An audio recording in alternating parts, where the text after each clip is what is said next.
cette année-là, j'ai vécu entre ciel et terre, certainement pendant 2-3 semaines. J'étais léger comme le vent, j'avais du feu en moi, j'avais pas très bien les 2 pieds sur terre, et après quand j'ai atterri, ça a été une grande expérience intérieure.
الله أكبر الله أكبر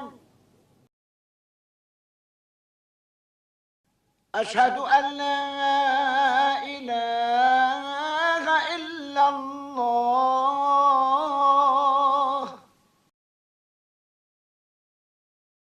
أشهد أن لا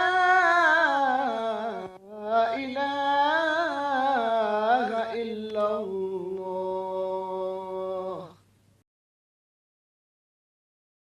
أشهد أن محمدا رسول الله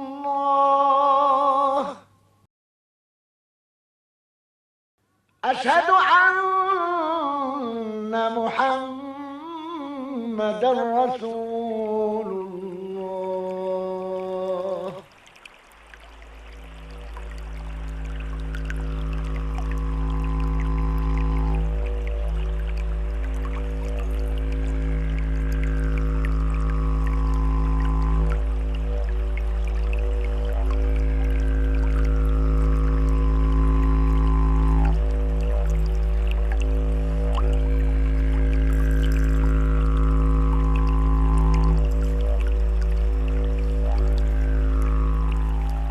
Les moments qu'on passe sur le Nil à voyager, par exemple, sont des moments où on peut soit se retrouver avec soi-même, puisque le paysage défile, et le bateau a l'air d'être immobile tellement il n'y a pas de vagues sur le Nil.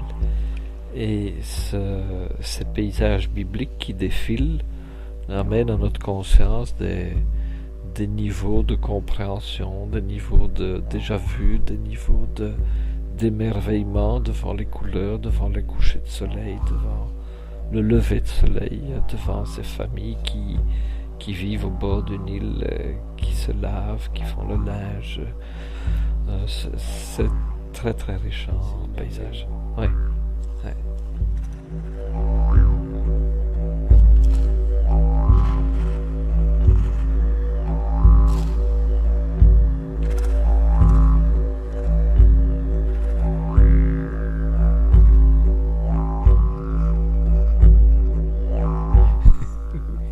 Et le petit démon en moi.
qu'est-ce que tu pourrais dire sur Luxor? Alors Luxor, ça c'est un temple qui a son activité surtout très forte le soir au coucher du soleil.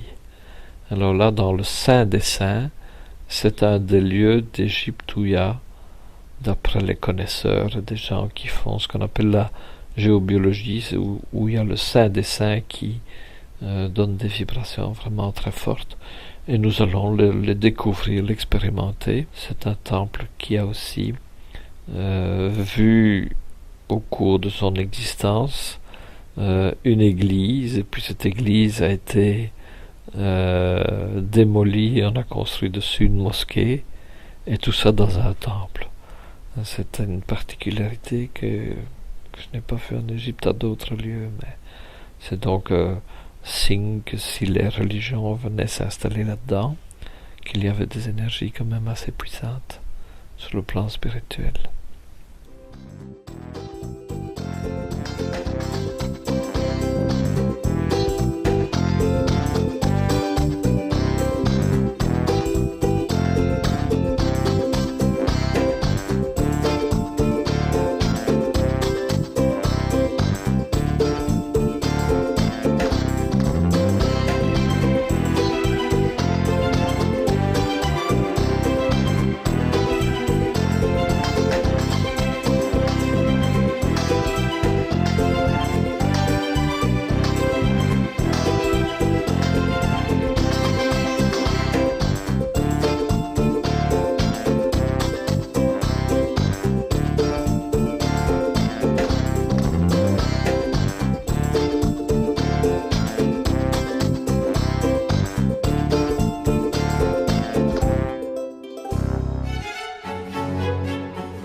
Le voyage, il passe par Karnak.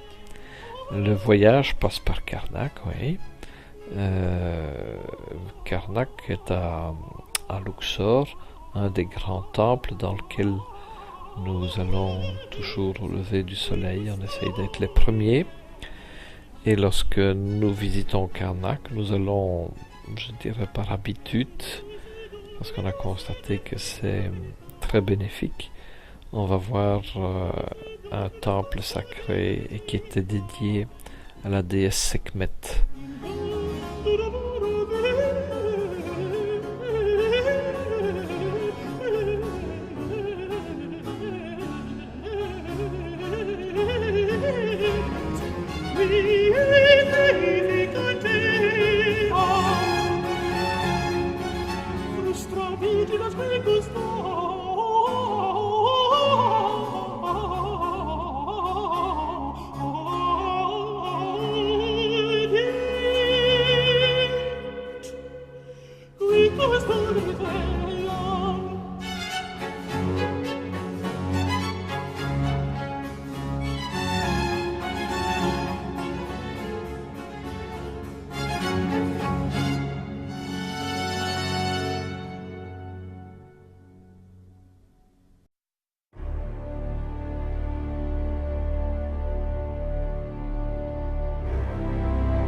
À cela, on voit que le temps n'existe pas. On se retrouve, et c'est comme si on s'était quitté il y a 8 jours, même après des années. Donc ça, c'est un côté que j'aime beaucoup dans ces voyages.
La chute qui avait été faite sur le bateau et qui était pour moi un moment où le groupe, après avoir eu une tension assez forte suite à la tempête, s'est défoulé en dansant de façon endiablée, et j'ai voulu aller dans cette même énergie et le petit démon en moi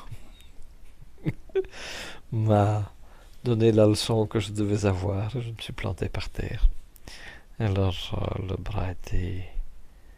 poignet a été fêlé, mais malgré tout j'ai pu quand même, grâce à une acupunctrice que j'ai rencontrée au bord de la mer, qui avait des aiguilles avec, m'a soigné pendant 20 minutes, et après ces 20 minutes il y a eu amélioration profonde, et j'ai pu nager avec le dauphin.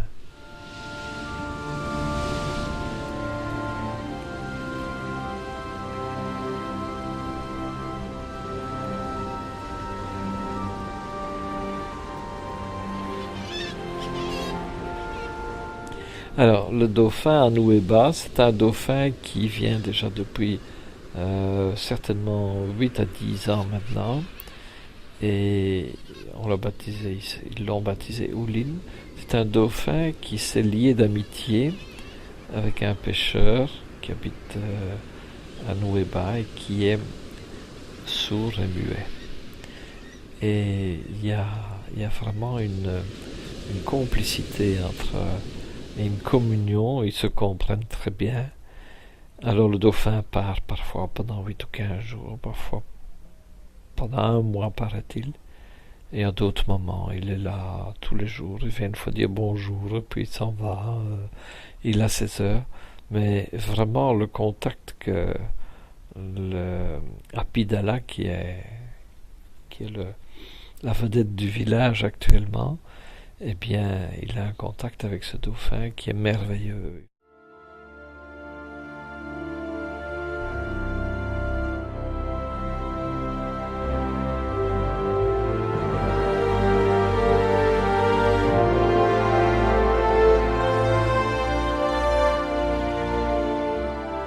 Alors, nager avec les dauphins, je dirais que c'est une expérience qui, pour moi, d'abord, elle est particulière à chaque personne. Et elle est de l'ordre un peu du sacré.